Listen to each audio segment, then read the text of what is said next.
Okay, guys, so I'm going to explain you this chapter number 10, first of class 10th.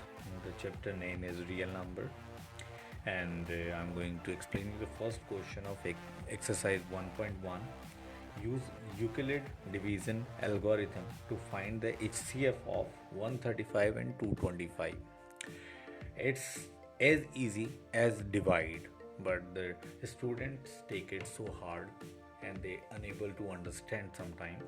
So let's do this question and understand the way how we can do it easily.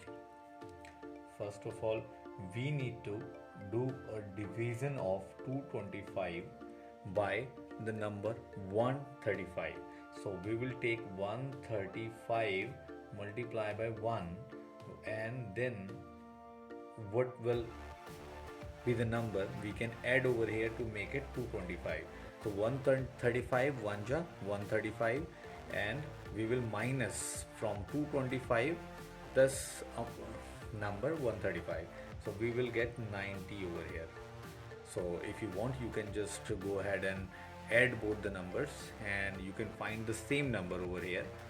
So if we will add 135 plus 90, it is coming 505, 3 9 12, carry 1 and 2, so 225.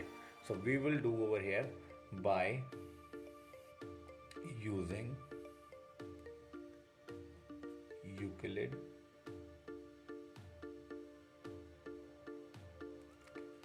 division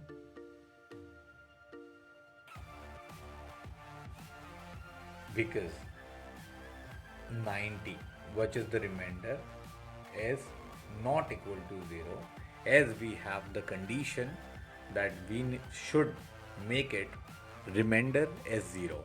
So we will try the next. So we will divide 135 by 90. So what will come? 90 1 ja 90, and then we will think about the remainder. The remainder would be 135 minus 90, which would be 95. So if we are getting this again by using Euclid division, now 45 is the remainder, which is also not equal to 0. So what we will do the next? We will do division of 90, which is division of 45 into 2, and the remainder is 0. This time the remainder is 0, so we will not go and further divide it.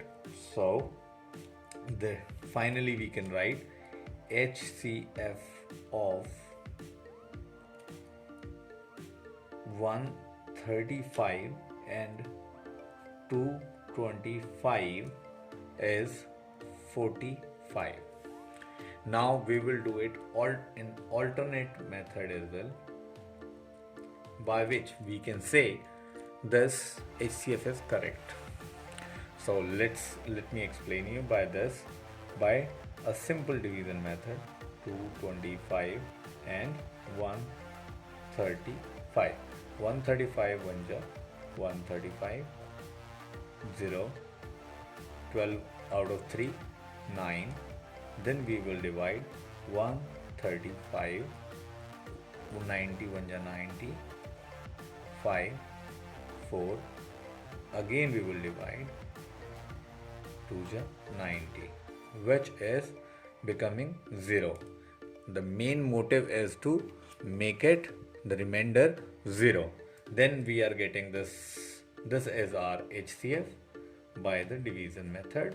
This is our HCF by the Euclid division method. Thank you, guys.